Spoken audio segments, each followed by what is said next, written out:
सागरा माझे नाते तुझ्याशी, नाते दिगंत आहे, या प्रवाही जीवनाला माझा नांत आहे, असं म्हणाले कॅप्टन, कवी कॅप्टन वैभव दळवी. दादा, आपलं मनोगत ऐकण्यासाठी सगळे उत्सुक आहे. फिरत असा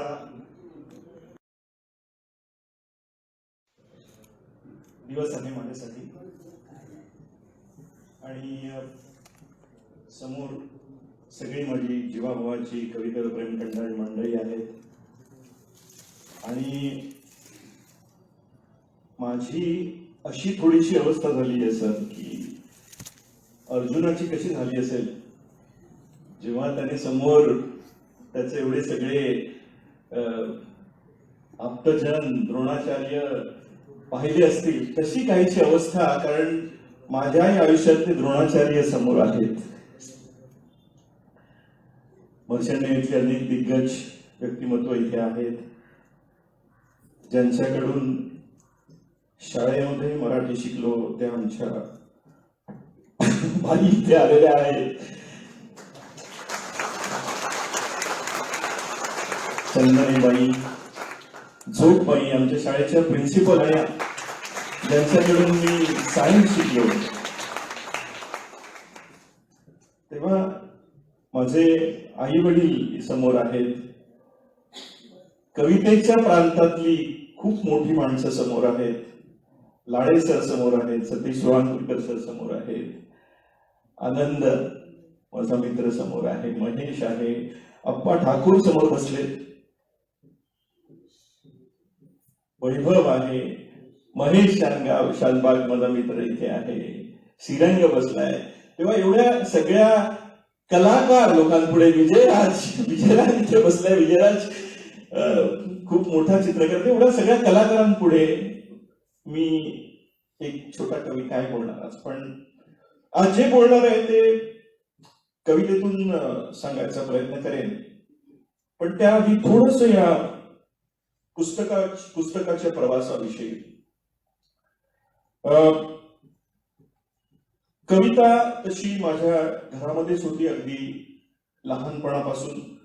माझे वडील एक उत्तम कवी असल्यामुळे कविता लहानपणापासून जवळून ती कशी लिहिली जाते, कशी बोलली जाते, सादर केली जाते, हे धडे मला गिरवता आले. कविवर्य आणि गझल सम्राट असं ज्यांना म्हटलं जातं ते सुरेश भट माझ्या वडिलांचे अतिशय जवळचे मित्र होते आणि ते नेहमी घरी यायचे आणि घरी आले की मैफिल जमायची आणि त्या मैफिलीत आम्ही अगदी लहान म्हणजे अगदी 5वी 6वी 7वी या प्राथमिक शाळेमध्ये असताना या सगळ्या मैफिली खूप जवळून आम्हाला पाहता आल्या. आणि जसं सरांनी लिहिलंय की कवी जेव्हा बोलत असतो प्राणातून तेव्हा आपण कवितेसारखं बसायचं असतं, तसं आम्ही लहानपणापासून कवितेसारखं बसत आलो. इयत्ता 6वीत असताना पहिलं कवितेसारखं काहीतरी लिहिलं. अर्थात ते आईवरती होतं आणि ती कविता म्हणून मी दाखवली वडिलांना. तेव्हा वडिलांनी शाबासकी दिली आणि मला सांगितलं हे असं कागदाच्या कप्प्यावर नको लिहू, मला वही आणून दिली एक 100 पानी, तिला छान कव्हर घातलं आणि त्याच्यावरती रंगीत अक्षर मला आठवते त्यांनी लिहिली होती ग म भन. आणि शालेय जीवनात जे काही होतं ते त्या कवितेत त्या वहीत मी लिहिलं आणि ती वही अजूनही जपून ठेवली आहे. हा साधारणतः 80चा उत्तरार्ध. त्यानंतर वयाच्या 18व्या वर्षी मी मर्चंट नेव्ही म्हणजे व्यापारी नौदल हे क्षेत्र निवडलं आणि घरापासून खूप दूर असं गेलो आणि तिथे कुठेतरी माझं कवितेशी असलेली जी रोजची ओळख होती ती तुटली असं मला वाटतं. लिहिणं माझ्याकडून तेव्हा थांबलं, कारण त्या नोकरीच्या कामाच्या सगळ्या गडबडीत धावपळीत कवितेला मी तितकासा वेळ देऊ शकलो नाही. पण तरी कवितेच्या संपर्कात मात्र मी कायम होतो. माझे वडील मला तेव्हा जहाजावरती ईमेल्स नव्हत्या, पत्र पाठवायची. ती पत्र मला मिळायची 1.5-2 कधी कधी 3 पेक्षा जास्त महिन्यांनी समुद्रावरती. कारण आम्ही एका बंदरातून दुसऱ्या बंदरात जात असायचो. या बंदरात पत्र यायचं पण तोपर्यंत आमचं जहाज तिथून निघालेलं असायचं. तर ही सगळी जी पत्र होती त्या पत्रांमध्ये कविता असायच्या, वर्तमानपत्रात आलेल्या उत्तम कविता असायच्या, दिवाळी अंकातल्या कविता असायच्या. त्यामुळे कवितेच्या संपर्कात मी सतत होतो. उत्तम कविता वाचायला आवडायची.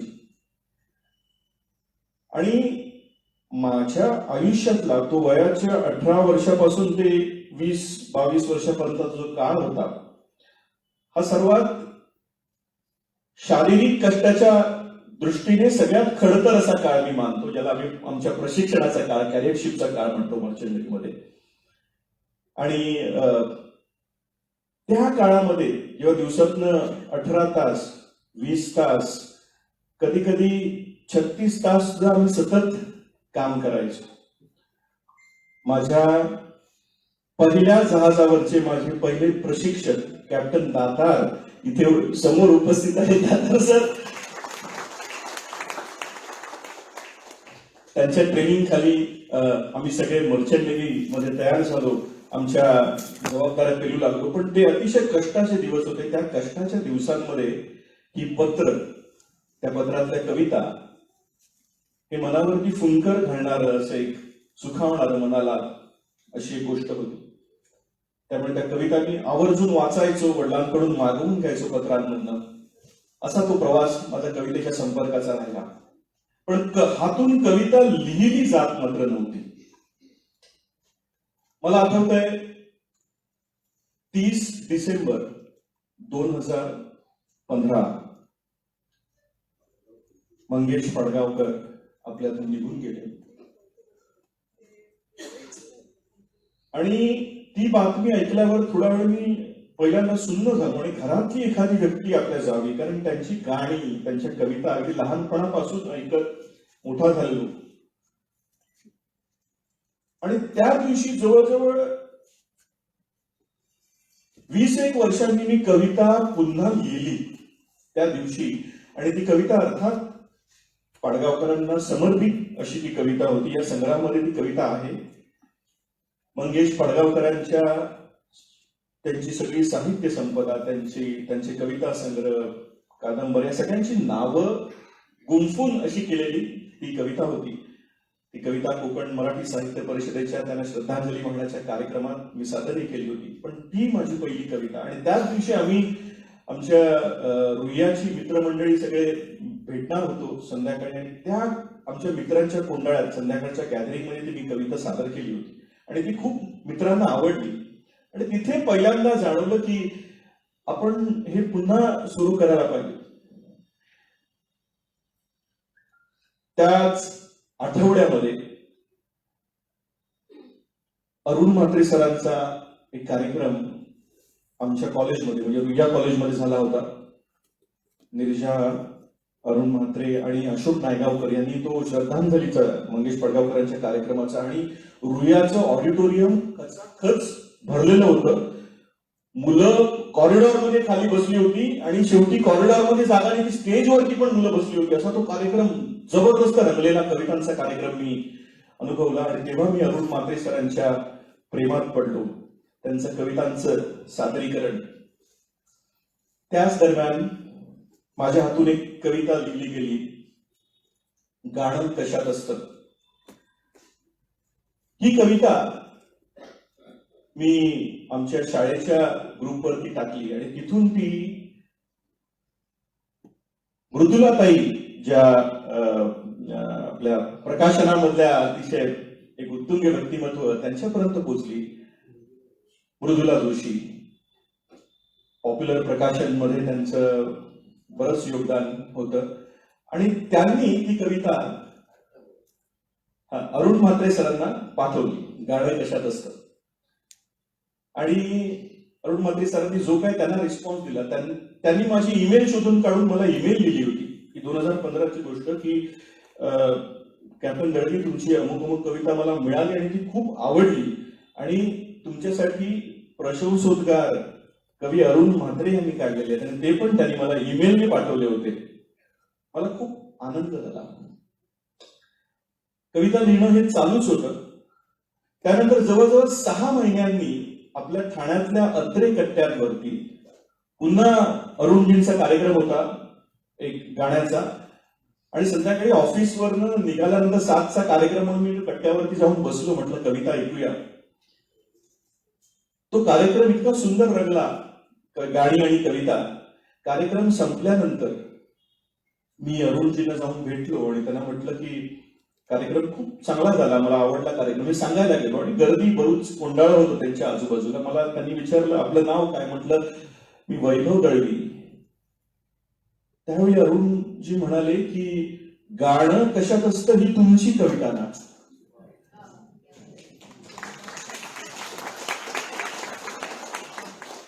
मी उडालो. एवढ्या मोठ्या कवीने माझी कविता लक्षात ठेवावी आणि त्यावरून माझं नाव लक्षात ठेवावी, खूप मोठी अशी कौतुकाची शाबासकी होती. आणि अशा अनेक घटना ह्या काळात घडत गेल्या की ज्या मला कविता लिहायला उद्युक्त करायला लागल्या. त्यानंतर लगेच 2017 मध्ये आमच्या ठाणे आर्ट गिल्डमध्ये विजूने एक कार्यक्रम ठेवला होता. किशोर कदम याची मुलाखत विजू आणि उदय सबनीस यांनी घेतली होती आणि त्याआधी त्यांनी एका कवितेच्या स्पर्धेचं आयोजन केलं होतं. आणि त्याच दरम्यान मी त्या स्पर्धेत भाग घ्यायचं ठरवलं आणि माझा मित्र गणेश मतकरी मला म्हणतो वैभव तू हे यमक छंद वगैरे सोड, मुक्तछंदात लिहायला लाग. तर म्हटलं बघूया म्हणून मुक्तछंदात एक कविता लिहिली होती आणि ती कविता माझी कविता वाचताना, माझी ती कविता होती, माझी कविता वाचताना एक काम कर, माझी कविता वाचताना एक काम कर, जवळपास चंद्र, मोगरा, पारिजातक यापैकी कुणीही जवळ नाही हे पाहून वाचायला बस. अशी ती लांब लचक कविता. त्या कवितेला सौमित्रने पहिलं पारितोषिक दिलं होतं आणि ती एक दुसरी मोठी शाबासकीची थाप मला मिळाली. आणि अशा तऱ्हेने कविता लिहिणं सुरूच होतं. चारोळ्या, कविता, मुक्तछंद, गझलेची बाराखडी हे पुस्तक सुरेश भटांचं लहानपणीच घरी होतं, त्यामुळे त्याचा ओळख माझी होती. गझल लिहायला सुरुवात केली होती, पण ती सुद्धा सुरुवात त्याच दरम्यान झाली.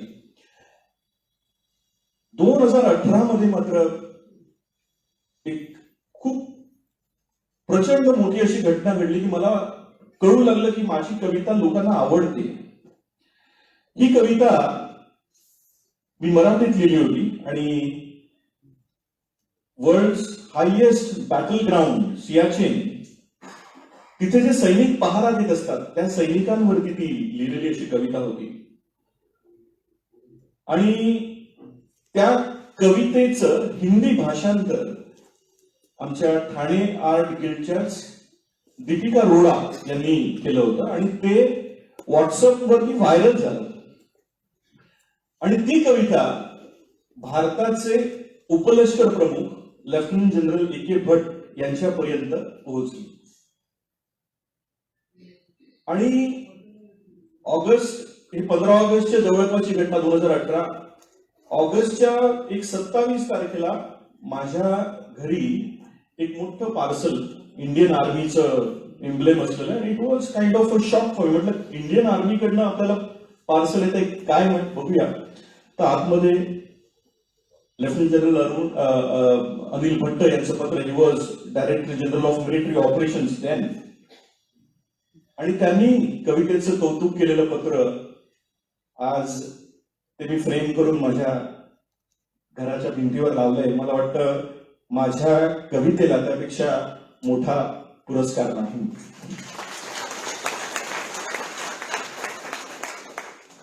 मित्रांनो, ती कविता आज पुन्हा एकदा तुमच्या पुढे सादर करावीशी वाटते. इनफॅक्ट ती एकच कविता या पुस्तकामध्ये मुक्त छंदामध्ये आहे असे म्हणता येईल, कारण बागवे सरांना मी जेव्हा बाळ बिलाणी या सगळ्या निवड त्यातल्या त्यांनी माझ्या सगळ्या गझला बाजूला काढल्या, माझा सगळा मुक्तछंद बाजूला काढला आणि सांगितलं प्रत्येक कविता संग्रहाला त्याचा चेहरा असतो आणि तुझ्या कविता संग्रहाचा चेहरा या छंदोबद्ध कविता आहेत, त्यामुळे केवळ त्याच या पुस्तकात आहेत. तर त्यापैकीच ही कविता मी आपल्या समोर सादर करतो. कवितेचं शीर्षक आहे कोण लागतो रे तो तुमचा.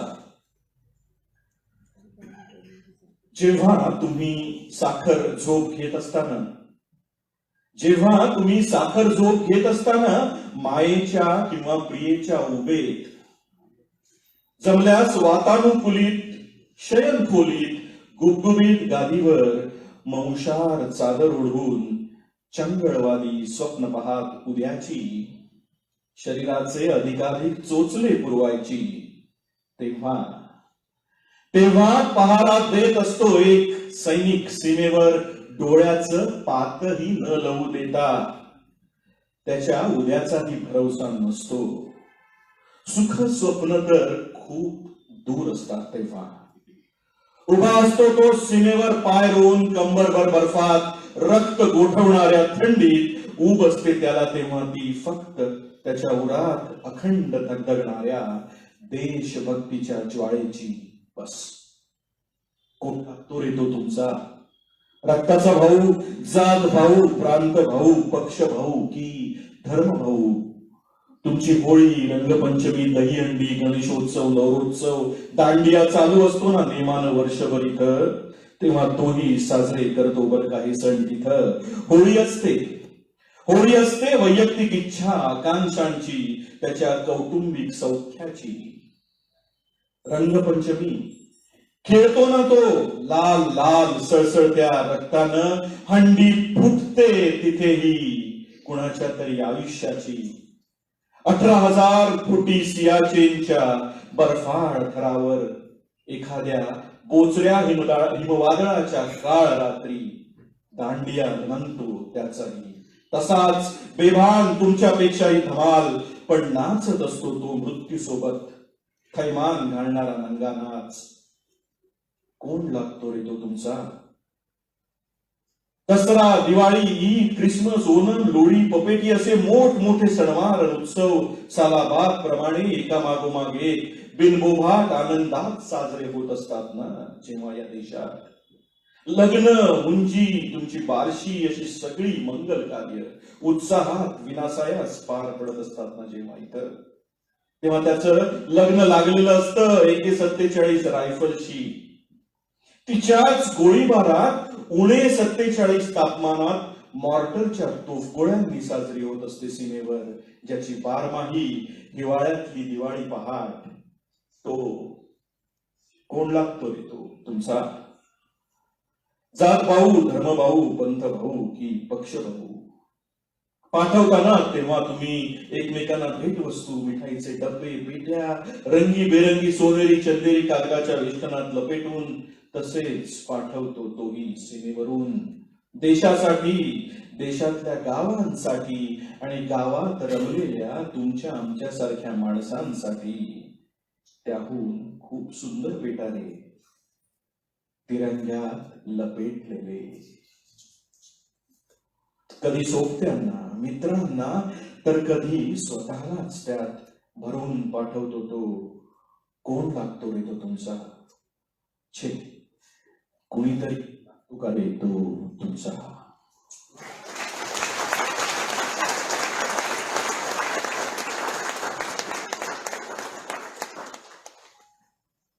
तर मित्रांनो, हा कविता लिहिण्याचा प्रवास या अशा अनेक प्रोत्साहनपर गोष्टींमुळे चालूच राहिला. त्यानंतर आपण सामना ज्याचा केला तो करोनाचा काळ, लॉकडाऊनचा काळ. आणि त्या काळात एक अतिशय सुंदर गोष्ट घडली आणि ती म्हणजे आम्ही सगळ्या कवी मित्रांनी, ज्याच्यामध्ये लाळे सर होते, सतीश सुळांपूरकर सर होते, बागवे सर होते, आम्ही दररोज संध्याकाळी ऑनलाईन भेटायचो. आणि कवितांवरती चर्चा व्हायची, वेगवेगळ्या साहित्यिक, विजयराज सुद्धा त्या ग्रुपमध्ये होता, साहित्यावरती चर्चा असायची आणि प्रत्येक जण आपण आपली कला, ती कविता असेल, त्याच्यामध्ये केशव कासारसारखा उत्तम चित्रकार होता, ही सगळी आम्ही 8-10 लोक दररोज कलेवरती आणि आपल्या कलेतल्या प्रवासाविषयी चर्चा करायचो. आणि ही सेशन्स रोज साधारणतः 2 ते 3 तास चालायची. मला वाटतं लॉकडाऊनचा ह्याच्यापेक्षा उत्तम उपयोग अशक्य. या सगळ्या लॉकडाऊनच्या काळामध्ये आमच्या ज्या चर्चा झाल्या त्यातून एके दिवशी बागवे सरांनी आमच्या चर्चेमध्ये बॉम्ब टाकला की तुम्हाला सगळ्यांना तुम्ही जे गेले वर्षभर बोलला ते सगळं लिहून काढायचंय. आता पंचायत होती. आणि मित्रांनो, त्या सगळ्या आमच्या प्रयत्नातून नारायण लाळे सर आणि सतीश सोळांकुर सर या दोघांनी संपादित केलेलं अष्टावधानी कलामीमांसा हे एक सुंदर पुस्तक जन्माला आलं आणि रसिकांची त्याला खूप उत्तम अशी दाद मिळाली. वेगवेगळ्या क्षेत्रातल्या लोकांचा आपला कलेतला प्रवास या पुस्तकामध्ये आलेला आहे. आणि या काळात विशेषतः माझ्या कवितांविषयी सजगतेने त्या कवितेकडे पाहायची सवय आम्हाला बागवे सरांकडनं मिळाली, लावली गेली, जाणीवपूर्वक लावली गेली. आणि आज हे जे पुस्तक तुम्हाला दिसतंय, प्रकाशित होत आहे, मी कधी विचारही नाही केला नव्हता की असं एखाद्या पुस्तकाचं, माझ्या पुस्तकाचं प्रकाशन कधी होऊ शकेल. पण Bagwe sir, Satish Solankurkar sir, Lale sir आणि आमचे साहेबराव ठाणगे सर, ते आज प्रकृती अस्वास्थ्यामुळे इथे उपस्थित राहू शकले नाही, पण या सगळ्यांचा मला नेहमी आग्रह असायचा, वैभव तुझं पुस्तक आलं पाहिजे, तुझं पुस्तक आलं पाहिजे. तर या पुस्तकाचं श्रेय मी या माझ्या कवी मित्रांना देतो. मी कविता लिहित होतो पण कधी पुस्तक छापावं असा विचारही केला नव्हता. तर हे कवितेचं पुस्तक ह्या मित्रांमुळे आज रसिकांपर्यंत पोहोचतंय असं मला वाटतं. हा सगळा प्रवास कवितेचा इतका सुंदर झाला आणि त्याच्यानंतर कवितांचा ओढ सतत चालूच राहिला. आणि ही कविता एखाद्या दिवशी आपण जेव्हा कविता सुचत नाही किंवा आपल्याला बराचसा मध्ये कालावधी जातो तेव्हा मग साहित्याशी दुसरं काहीतरी, कवितेशीच दुसरं काहीतरी जुळणारं असं कळावं असं मनात यायचं. मग त्याच्यातून अनेक कवितांची भाषांतर मराठीत केली मी, इंग्रजीतून मराठी किंवा मराठीतून इंग्रजी, तशी भाषांतर. पण त्या कवितेच्या संपर्कात मी सतत राहिलो. असा हा गेल्या 7 वर्षांचा काळ. आणि माझ्या गेल्या 7 वर्षांमधल्या काही कविता ज्या बागवे सरांनी लिहिलेल्या आहेत या पुस्तकामध्ये तुम्हा सर्वांना वाचायला मिळतील. मी हे कवितेचं पुस्तक साधारणतः 6 महिन्यापूर्वी यायला हवं होतं, पण या कविता संग्रहाला ना मुखपृष्ठ मिळत नव्हतं. आणि मुखपृष्ठ हे मला विजयराज कडूनच करायचं होतं आणि विजयराजला मुखपृष्ठ सुचतच नव्हतं. तर ह्याच्यामध्ये जवळजवळ 6 महिने गेले. आणि मग एखादी विकेट पडत नसते ना तेव्हा कॅप्टन कसा बॉलर चेंज करून बघतो आणि मग पुढच्याच ओव्हरला विकेट पडते, तसं काहीच झालं. मी सहज बोललो माझ्या वर्गातल्या मित्राला, नंदन कवितेचं पुस्तक करायचंय आणि मला मुखपृष्ठ हवंय. तो पण एक उत्तम चित्रकार आहे आणि माझ्या कवितांना त्याने, अनेक कवितांना त्याने चाली लावलेल्या आहे. तो उत्तम गायक आहे. आणि नंदन जोशीने 4थ्या दिवशी मला हे मुखपृष्ठ करून दिलं.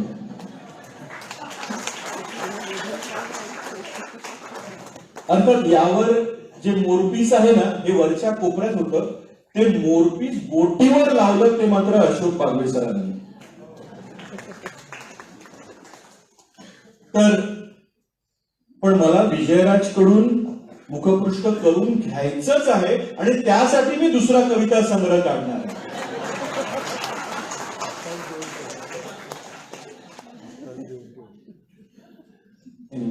जोक्स अपार्ट, या पुस्तकातली सगळी जी सुंदर रेखाचित्र आहेत ती सगळी माझा जवळचा मित्र विजयराज याने काढलेली आहेत.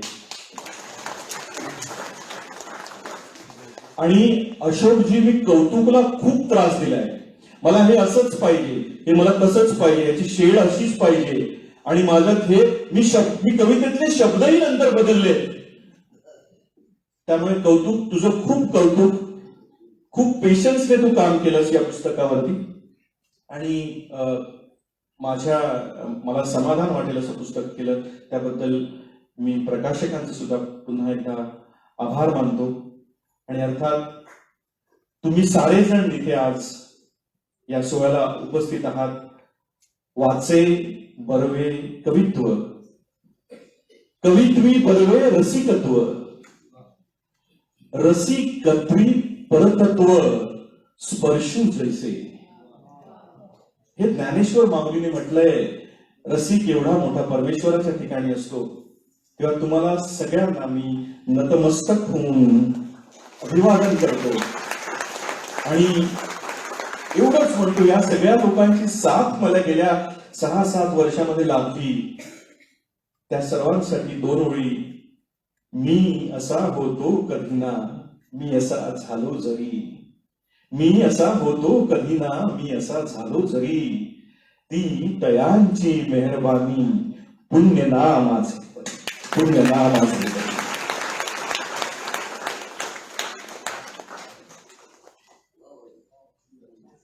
कवी कॅप्टन वैभव दळवी यांनी एका नावाचा उल्लेख केला आणि ते म्हणजे अशोक नायगावकर सर. आणि सरांच्या शुभेच्छा आल्या थेट लंडनहून आणि मला त्या वाचाव्याशा वाटतात आता इथे.